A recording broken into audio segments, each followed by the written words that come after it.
Hey y'all, happy Wednesday. So we just got done cold swimming. It is about 60 degrees out here. It was such an amazing swim. It was cold, but it was amazing. I've got my hot tea here that feels amazing because it was cold. Hey Laura, hey Plan Read, hey the Harris House. So if y'all have been coming along with me on the Homeschool 101 series, this is the very last video. So this is the end. You literally know your state or country's laws at this point. You should know your child's learning style. You should also have gone through all the teaching styles and the workbooks and different things that go along with that. And then you have chosen your curriculum. So literally, you have gone from point A to Y, and now you're at point Z. So now it's time to break down and turn it into a schedule that fits your family, fits your lifestyle, fits your budget. So now it's time to plug everything in. So in case you are new here, my name is Tanya Johnson. I am the founder of Helping Hearts Homeschool. And this is a company that I founded, simply put, to help parents and grandparents put the joy back into homeschooling. I think that homeschooling is an amazing tool to be able to use for our kids. However, I do think that it gets muddled with a lot of things. So I've just noticed that a lot of parents do it, but they're not happy to do it and they're not finding joy in the journey. So that's kind of my mission, is to put the joy back in homeschooling. So we're going to go through the different calendar schedule options as well. I'm just now here, so I'll have to look back on the old ones. That's perfectly fine. If you go to my website at helpingheartshomeschool.com, you'll actually see actually if you go to the link in my bio, if you're watching on Instagram, you'll see the link that says How to Homeschool 101 or Homeschooling 101, Get Started Here. I don't remember exactly the verbiage, but I walk you through all the steps from start to finish on how to homeschool. You can use it as a refresher course if you're already homeschooling, because that's definitely a thing. Or if you are brand new to homeschooling, you can use it just to make sure all of your I's are dotted and your T's are crossed.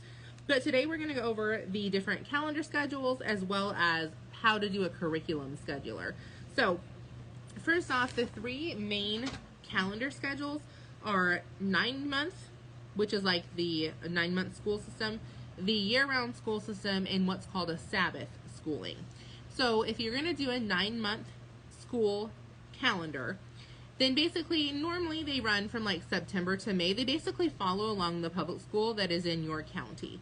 So normally that's September to May. Sometimes it's going to be like beginning of August to very beginning of May. It really doesn't matter when start and finish is. It's typically a 9-month, and then you take off like the same holidays and stuff that a public school system would. If you're doing a year-round homeschool schedule, it's exactly what it sounds like. You're schooling year-round. Now this one, a lot of people get scared of, and I'll be honest, I got scared of this one because they just assume that they're doing school every single day for 365 days, and that's not how it works.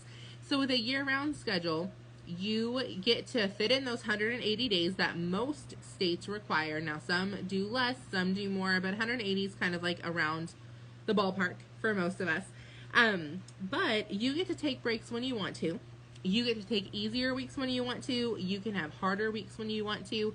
You can take holidays that you want to, but you don't have to take like a full 2 weeks for Christmas, for example. My family does not normally do that. We don't do enough things to need a full 2 weeks off. However, we do things in October for Halloween that we take a couple of days off. We do things in July for the 4th of July that we take a couple of days off. So we kind of break up our year month by month, and we make sure that we have lots of fun days packed in each month. For example, we're in October right now when I'm filming this. So if you are watching this on the flip side, then just know right now it's October. You may be watching this at Christmas or in March or in around Easter or whatever. But next week is, the end of next week is Halloween. And so next week we have a Halloween school day, which is going to be an all-day fun day on Thursday. And then Friday we're doing a Halloween thing at the local library that we just moved to. We didn't move to the library, but in the city. That night we're having a Halloween party with one of her friends. And then the next day we're doing a fall fest at our church for several hours at night with trunk or treating and face painting and all that stuff. And then the next night we have a worship service at our church that's going to be a couple hours long in the evening. And then the next night is trick or treating. So next week there's going to be we would call them break days. Some of them count as school, some don't, but they're not going to be as intensive like sit down and work. So keep that in mind as well. And then Sabbath schedule is typically going to be 6 weeks of schooling, 1 week break. 6 weeks of schooling, 1 week break. And you do that year round. You just keep rotating. Now, some people do 5 weeks on and 2 weeks off. I've seen people do 4 weeks on and a week off. It's kind of under the umbrella of Sabbath schooling, but obviously Sabbath schooling comes from taking the Sabbath. So God made everything in 6 days. 7th day he rested. That's kind of, you work for 6 weeks, and then you take the 7th week off. Come ask me in a little bit, kiddo. Come ask me in a little bit. So that's kind of where it comes from with the 6 week and 6 on and 1 off. But a lot of people do it a lot of different ways. So personally, we do year round. Oh, and I forgot, y'all. I forgot. I'm so sorry. So if you're watching the replay, then you probably already saw the blog that correlates with this.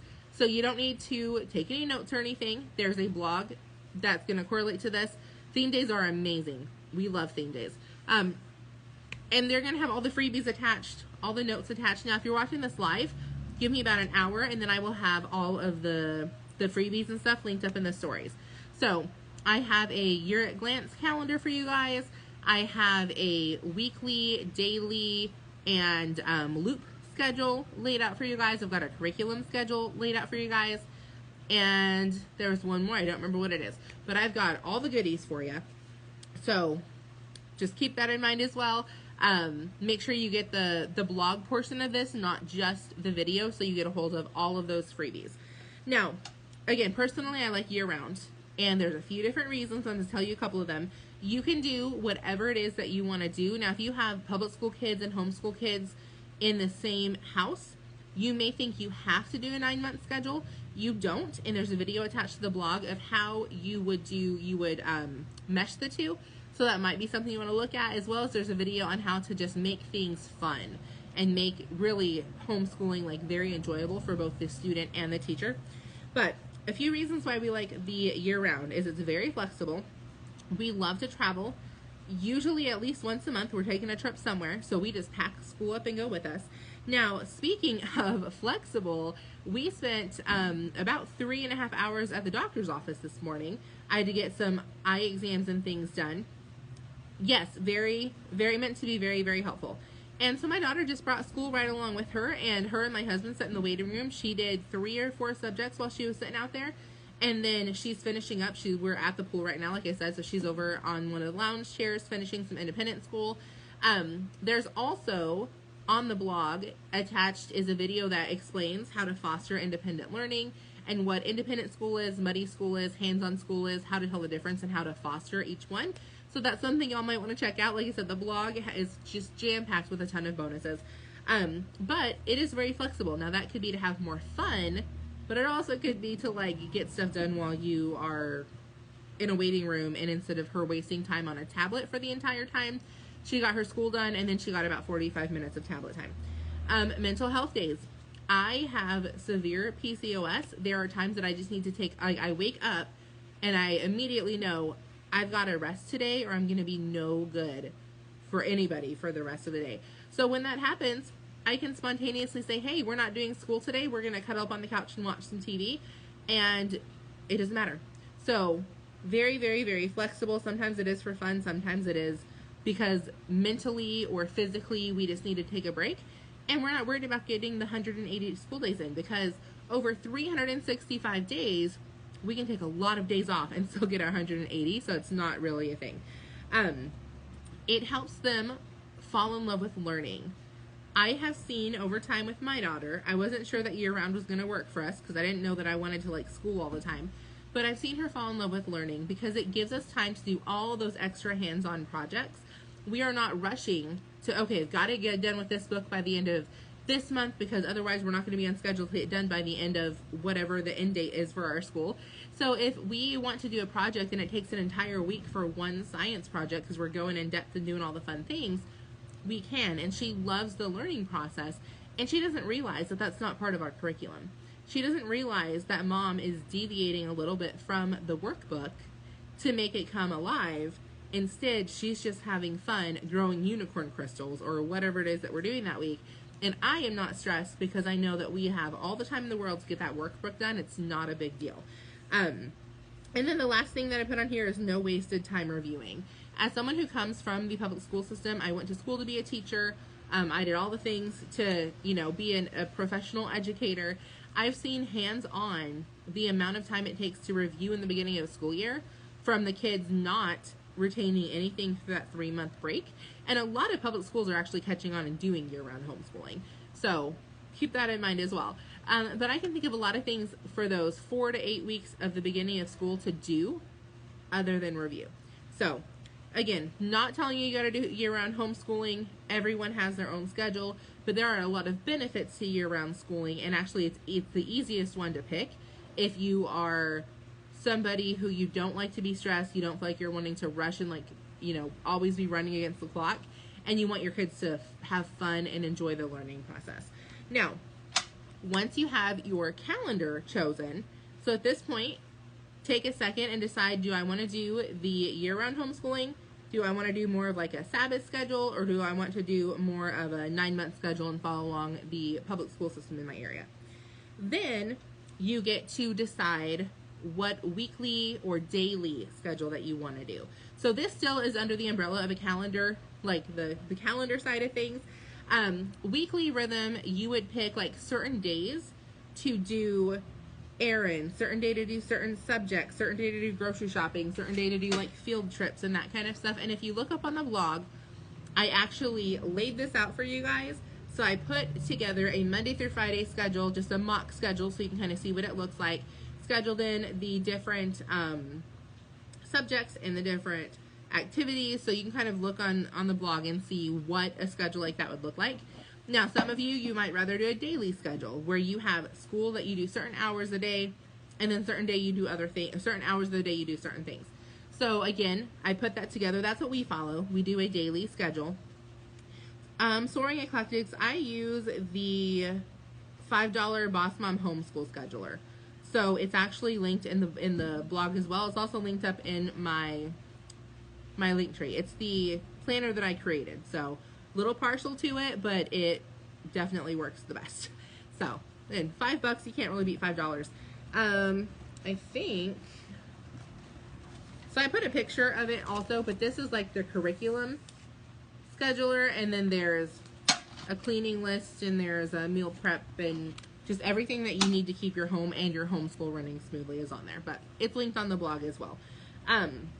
Daily rhythm is what we follow, and again, I have it all laid out for you on the blog. I show you what our daily rhythm actually looks like, and then I also let you know, just keep in mind it's never going to be perfect, so sometimes you're going to write out your daily rhythm. I do this on a Sunday night. I write out my schedule for the entire next 7 days. Sometimes I have a perfect week. Last week was pretty close to perfect. We got a ton of stuff done. This week has been pretty far from perfect already, and it's only Wednesday. So sometimes you have an amazing week, sometimes you don't. It's just, it is what it is. And then your third option is to do what's called a loop schedule. And a loop schedule basically is where you'll do certain subjects over and over, or on a list, and then whatever you don't get to today, you do tomorrow. So let's say Monday. So let's say your AM schedule is you're going to do, I should have wrote this down. You're going to do reading, math, language arts. Reading, math, language arts, I'm forgetting one. Spelling. Those 4 are going to be your core for the morning. So let's say Monday, you do reading, math, language arts, and spelling. Your kid gets everything done. So then Tuesday morning, you're going to start at the top again with reading. Let's say Tuesday, he only gets reading and language arts done. Then Wednesday, instead of starting back at reading, you're just going to go and start at math. So it's a loop schedule. So it literally just loops around. You try to get as much done during the week as you can, and then you have a separate PM schedule. So PM is usually like the more fun subjects. Listen, y'all, I paid tens of thousands of dollars to be a teacher, and your girl just said funner. Funner's not a word. So science, history, art, math, that kind of stuff. So, or math, music is what I meant to say. So those kinds of things. And that's what's going to be on your loop schedule for on the afternoons. So if Monday morning goes perfect and Monday afternoon goes to crap, that's fine. The next afternoon, you just pick up where you left off on the afternoon loop. So again, the blog, I think, does a better job at telling you that. and it has a loop schedule set out for you. And of course, a loop schedule is one of the freebies that are on the blog as well. So the last thing that you need to do is now plug it all in. So you plug the curriculum into whatever schedule you picked.